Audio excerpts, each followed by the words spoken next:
great to be here. In fact, it's a blessing for me to be here to speak to you all tonight. There's a good chance that you've seen me here on NBC7 News at 4 and 5 p.m.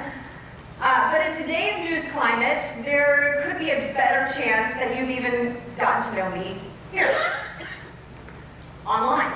Because the way people are consuming news is different than ever before. I'm sure you've noticed. It's right at your fingertips. It's right here, in an instant. I'll know breaking news if it happens during the speech. So 3 years ago, the number of people watching NBC7, our digital content, actually surpassed the number of traditional TV viewers. It's become that significant and powerful online. And nearly 80% of our digital viewers are seeing the content right here on their mobile devices. Here's your hand if you check the news on your phone, right? You're in the majority. I'm in a business that's caught up in self-image and self-promotion. Put yourself first. We actually have a social media manager who strategizes about when and what we should consider posting about ourselves so that we can gain the most viewers online.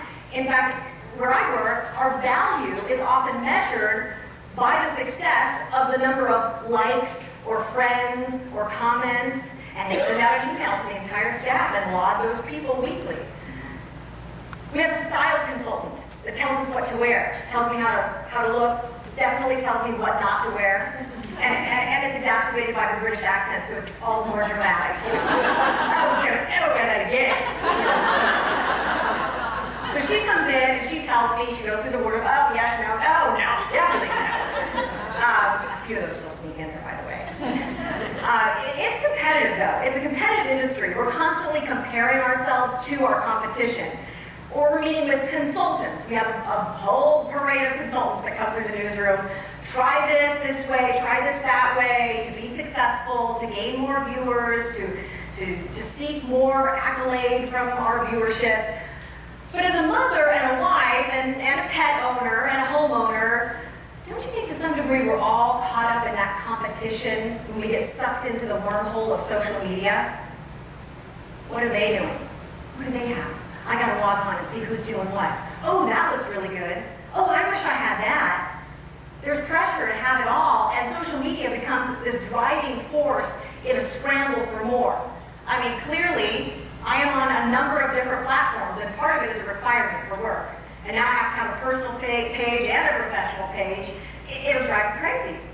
Analytics firm Flurry actually says that people in the U.S. are now spending up to 5 hours a day on their mobile devices. 5 hours, people. Some reports say the average person will spend nearly 2 hours on social media every day. And that's the average person. When you look at the younger demographic, the teenagers or the young adults, up to 5 hours on social media, looking at what other people have, posting about what's good or what's not, or their emotional roller coaster throughout the day. That translates to 5 years and 4 months spent over a lifetime if you're just spending 2 hours a day on social media. Are we too busy looking at what others have, our competition, that we have been forgetful to be grateful for what we have? Are we recognizing God's hand at work in our own lives to give Him the praise? Are we seeking Him first, or are we simply too distracted? I know we got a lot of distractions, from electronics to kids. There's a lot of distractions. Well, I have a challenge for you here tonight. What if you prayed as much as you looked at your smartphone?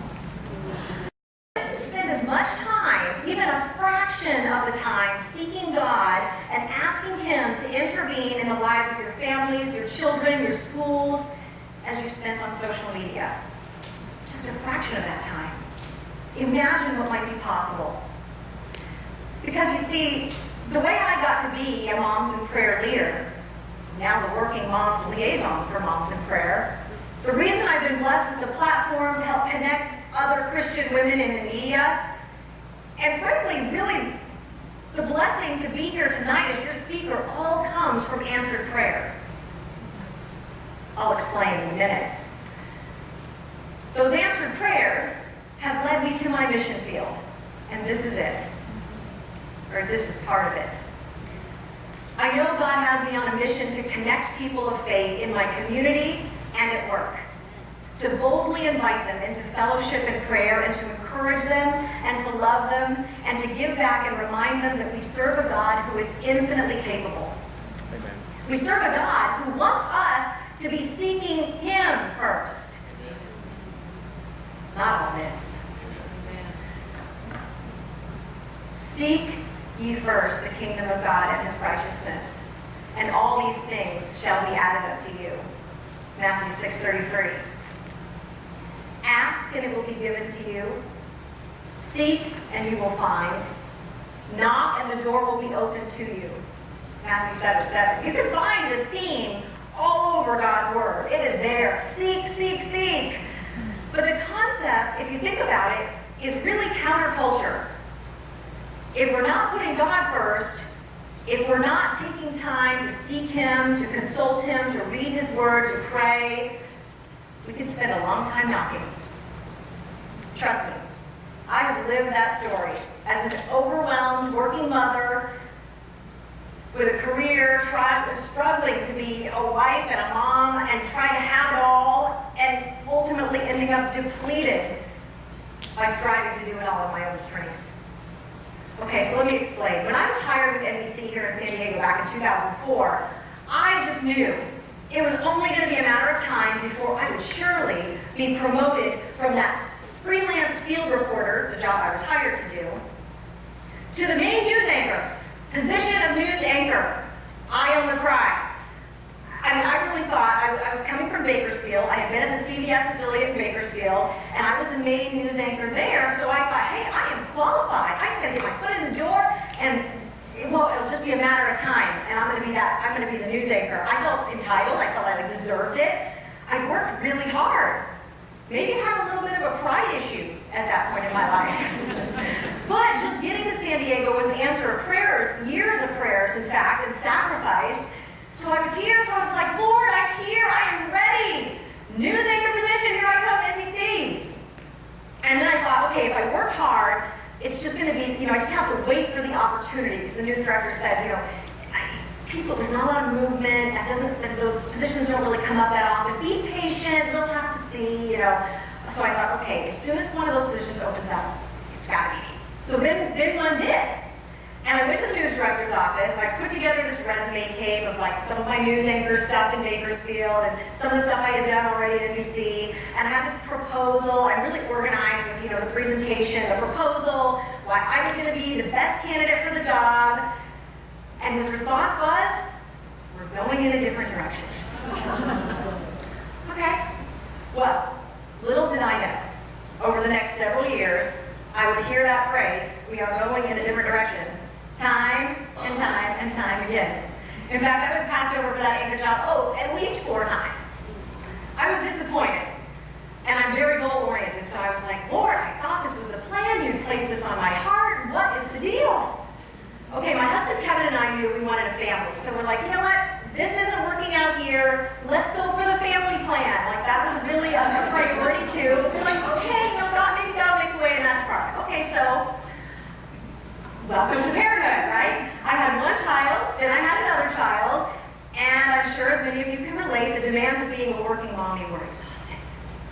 Trying to juggle the kids' needs, the activities, the doctor's appointments, the scouts, the sports, all the appointments, and this career that was rapidly evolving at this time.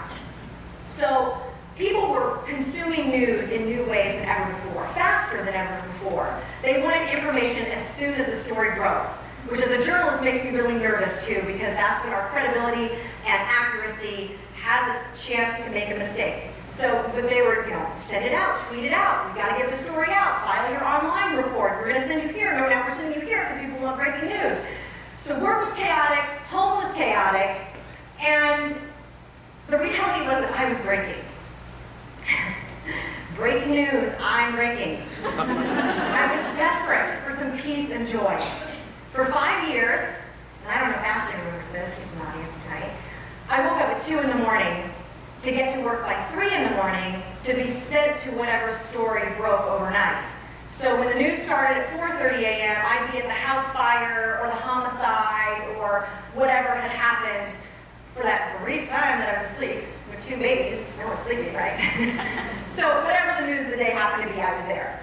I still had to look good on air, so I had that style consultant to report to because she was watching. So, I'd get the cup of coffee early in the morning, I'd put on the makeup in the dark, in a live truck, in, who knows where in San Diego with my photographer. I'd interview the officials or the witnesses in the dark, sorry, you're awake at this hour, can you just please tell me what happened? It was this over-scheduled balancing act of mommy and reporter, and boy did I have it scheduled. So, at the time, I was still nursing young babies, well, one and then the second one, so I can recall a time when we were like at a homicide scene, and I'm in the live truck, and it was time to pump, because that was part of the schedule, right? I mean, maybe this is TMI here, but it's the reality of motherhood. So, I booted the photographer, and I said, I gotta hook up this thing, I'm really sorry. And so I'm pumping milk for my baby to keep the schedule going, and I'm looking outside, and these homicide investigators are pacing the scene, right? That's when you have one of these moments, and you go, this is my life. Wow. Okay, Lord, let's keep the schedule going. So, after my morning shift, I'd then race home to relieve the nanny who helped us in the morning, and then I'd spend the day being mommy to my kids. It was exhausting for me and, frankly, for everyone. Busy quickly turned into overwhelmed, and then the struggle of trying to do all things at once. It was becoming clear that God was trying to show me how greatly I needed Him. See, I'd always been a Christian. My mom's here with me tonight, too. And we used to stay in church together. I was raised a Christian. But was I really seeking God? Was I spending time in prayer? By the grace of God, my news director let me go to a part-time status around this time. And that meant that I would still get up at 2 and go to work by 3, but then when the morning news ended, I could go straight home rather than staying to do a second story for the afternoon news. So that was probably the only way I survived a very nauseous 3rd pregnancy.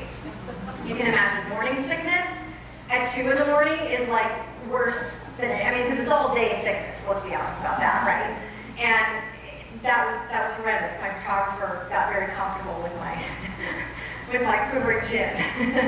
But we made it through. I was like, it was a blessing. God had opened a door for me to go part-time. I was 5 days a week, but it was a shorter day. So during this time in my life, I started drawing closer to other Christian women in the business, and we studied the Bible together.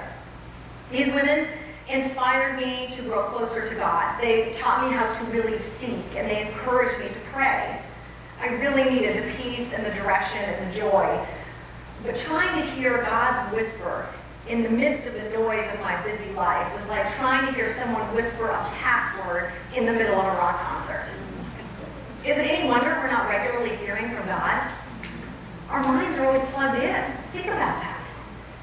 I started a Bible study. It was a Beth Moore series. Has anyone done Beth Moore?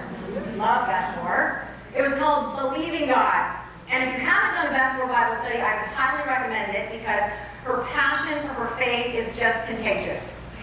This particular study challenged me to live with a newfound active faith, where I wasn't just believing God exists, but I was believing in God. I was believing that God is who He says He is, that God can do what He says He can do, that I am who God says I am, who God says I am, not who my station says I am, not who the viewing public says I am, that I can do all things through Christ, and that God's Word is alive and active in me.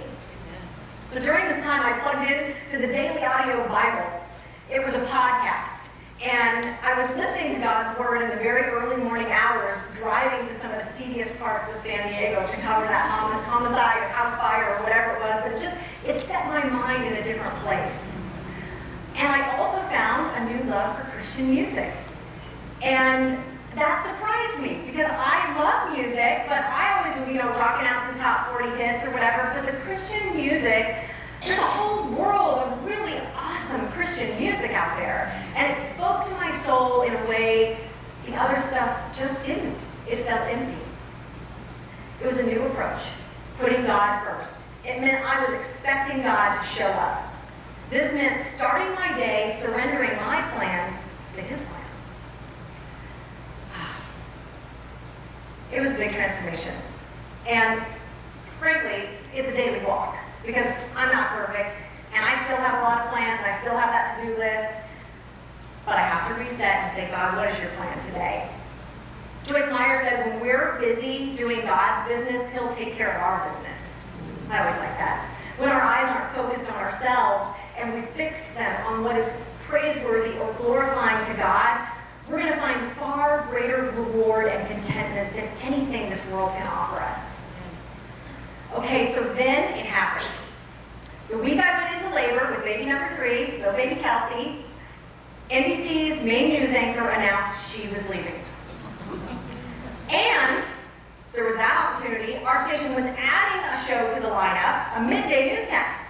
2 opportunities. I thought, this is going to be my big break. But I wasn't there. I was here at home. We had just celebrated Halloween. And I had swollen ankles and a ginormous belly. And a baby that was coming any minute. So what I do, I emailed the news director with another really good list of reasons that they should pick me. Going around this mountain again. Pick me. Okay, so you know what he said to me? He responded back, okay, that's great, we're gonna do a search. Why don't you put together a resume tape? A resume tape? I mean, for the first job, I'd only been there like a few months, and so that kind of made sense. I'd been there 8 years. I'd won 2 Emmy Awards. He needed a tape? Okay, well, a week home from the hospital, and I was jumping through hoops seeking a promotion. So really, we did that. We were there a couple days, and I came home and I made a resume tape. Even though I wasn't at the station, so I was still kind of out of sight, but I was like, by golly, I'm putting together this resume tape. And of course, I enjoyed these precious moments with our little baby. This was Ashley and Caden's first meeting with baby Kelsey. And I was praying for the situation at work. I mean, I had been really seeking the Lord, so I was like, Lord, be in this. I'm going to give him my list and my tape. Go, I prayed over the tape as I FedExed the DVD down to the station. But again, after all that striving and all that work, I didn't get a phone call. I didn't get an email. I waited. I'm like, okay, God, I'm waiting. I did all the stuff. So I had to follow up with my news director. He didn't call me. And his answer was disappointingly familiar. We are going in a different direction. So I was like, okay, main anchor, I get it. Okay, so what about the midday show? Yeah, so we're going in a different direction on that too. Oh, I remember hanging up the phone after that phone call because I had to get up a lot of nerve to make that phone call in the first place. So I'm like, I'm going to get an answer, and I don't know if it's going to be the one I want it to be, but I'm going to get one. So my husband saw the look on my face, and he knew that I was really disappointed. And he said, are you okay? And you know what? For the first time in 8 years, after hearing those words, I was. I had a new hope and confidence that God had a different plan for me, and that was going to be okay. Ecclesiastes 3:11, he has made everything beautiful in its time. Romans 8:28, and we know that in all things God works for the good of those who love him, who have been called according to his purpose. It wasn't my time. For some reason, God had another plan. I didn't know what it was, but I had an active faith that his plan was going to be better than the one I had mapped out for myself. I started looking at other jobs. I thought, okay, maybe I am going to take a career change and do something different. Although I was knocking, all those doors were closing. There wasn't another station that wanted me. I had a lot of nice interviews, met a lot of nice people, but that didn't pan out. So I went back to work, kind of reluctantly after that maternity leave. It was humbling. That was rough. But I thought, okay, I'm going back with a newfound confidence in Christ. It was okay because I was trusting God's plan for me. And I was going big on the seeking. I was praying for guidance for my family's future, for our home, as well as our career, this career that my husband had so selflessly supported for so many years and wiped so many tears every time they were going in a different direction. Every time I woke up at 2, he was right there by my side. My parents were encouraging me, oh, but honey, we love to see you out in the field on wildfire. He won me an Emmy Award, so that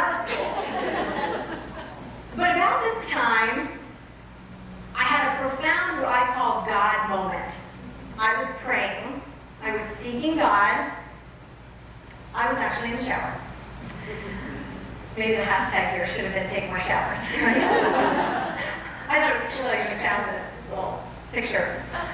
But I was in the shower, and maybe this is because I was less distracted. I didn't have my phone with me. You know, things were quiet for a minute. I was praying about our home and my career. And I really feel like I felt God speak to my heart. He said, I want to bless you, but you must put me first. Keep your eyes on me and put nothing before me. You can imagine, I ran out of the shower crying. I had a towel on. I told Kevin, I'm like, I don't know, I feel like I just got a word from God. He said, put nothing before me, keep your eyes on me, and I'm going to bless you. Like, I think this is for our house or our home life as well as my career. You know, he was like, that's great.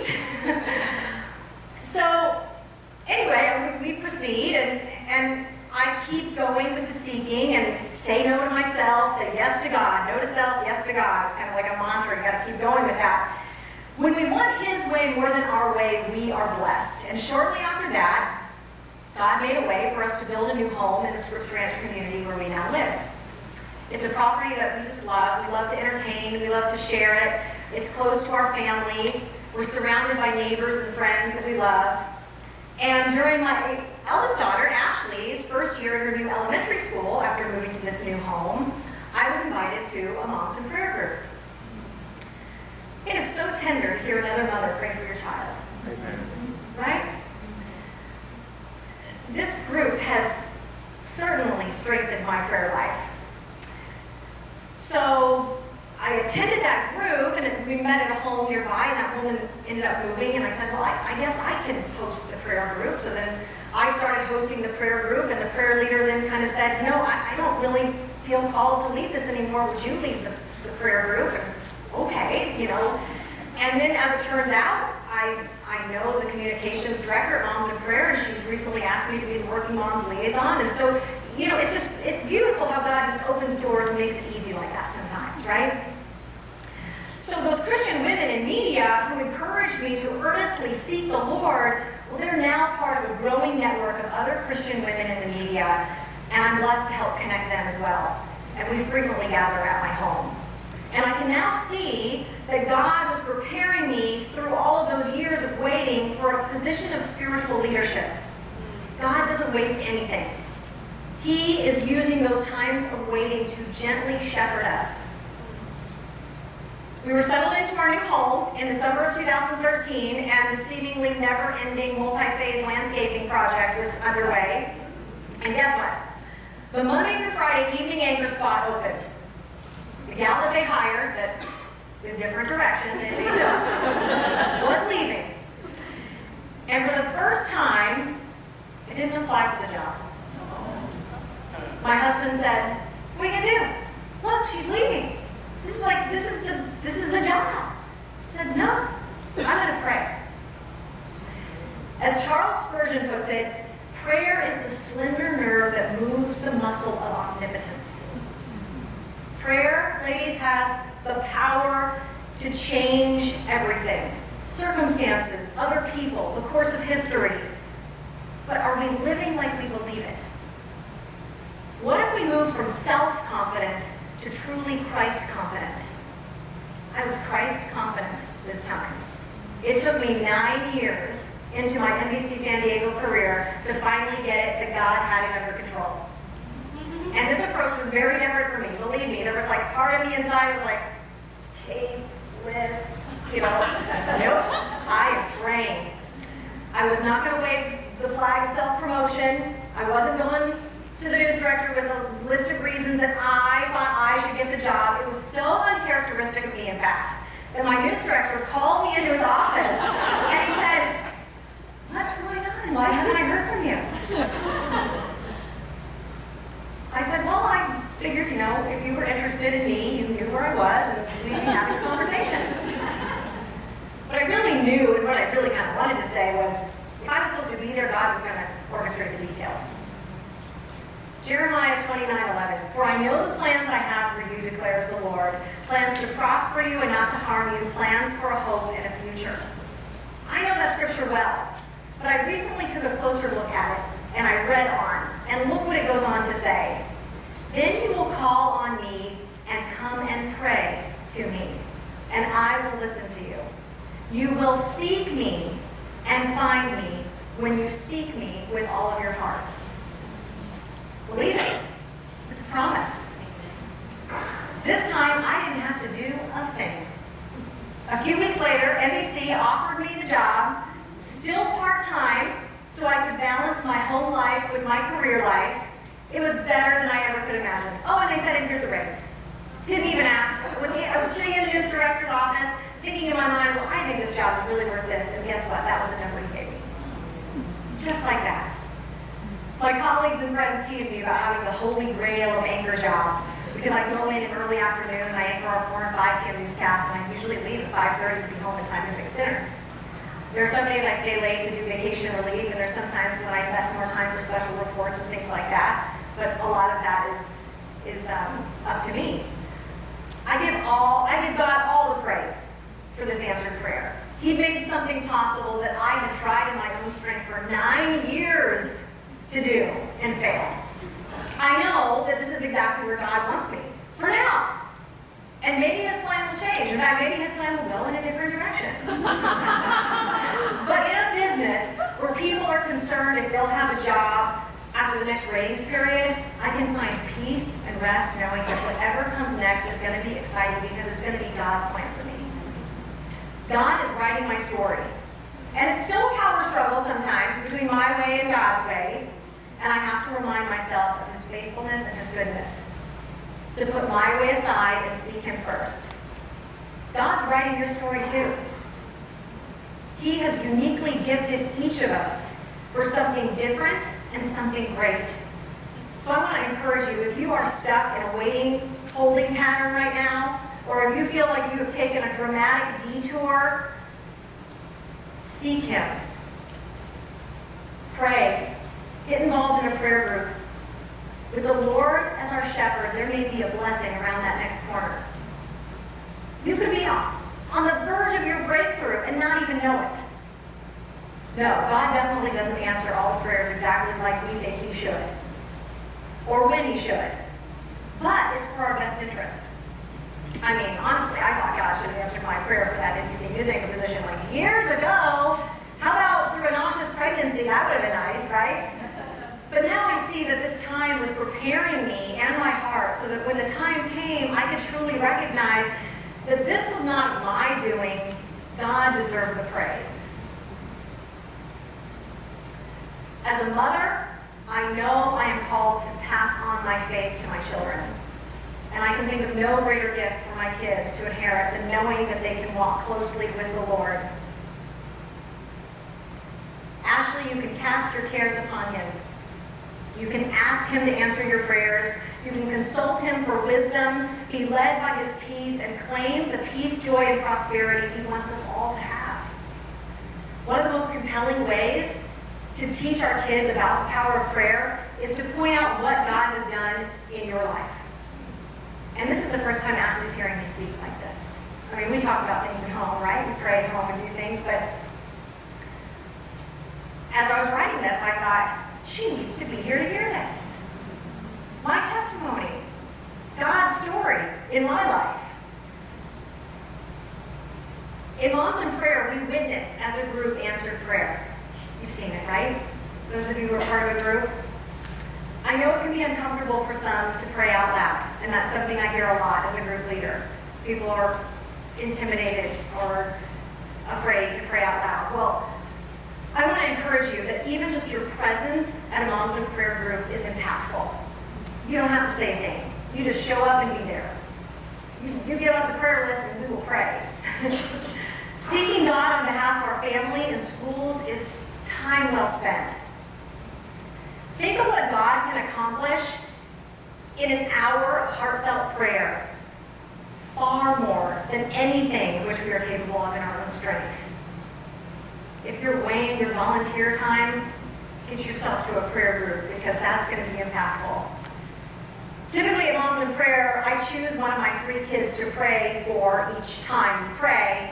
And the kids are always so excited, like, Mom, did you pray for me today? You know, they love hearing that they were the subject of our prayer meeting. The psalmist says, We will tell the next generation the praiseworthy deeds of the Lord, his power and the wonders he has done, to teach their children, so that the next generation would know them, and they in turn would tell their children, and they would put their trust in God. Your mission field is right where you're planted. Your home, your children, your community, your work. Think about everyone who's watching you. How many friends viewed that post? Are you crafting a social stream that keeps up with the Joneses or that gives God the praise? When you pick up your phone, when you compose that next Facebook post, will you remember to pray? And when God shows up, will you share that answered prayer with others? In the busyness of life, be still. Pray and listen for the whisper of the Lord's good plan for you. He wants us to walk closely with him, to experience his presence in our lives. And God, he is answering prayers. He is connecting people. He's stirring up hearts. He's calling you. The question is, will you answer the call? 1 Chronicles 16:18. Give praise to the Lord, proclaim his name, make known among the nations what he has done. Seek him first and give him the praise. In Jesus' name, I am grateful. Amen.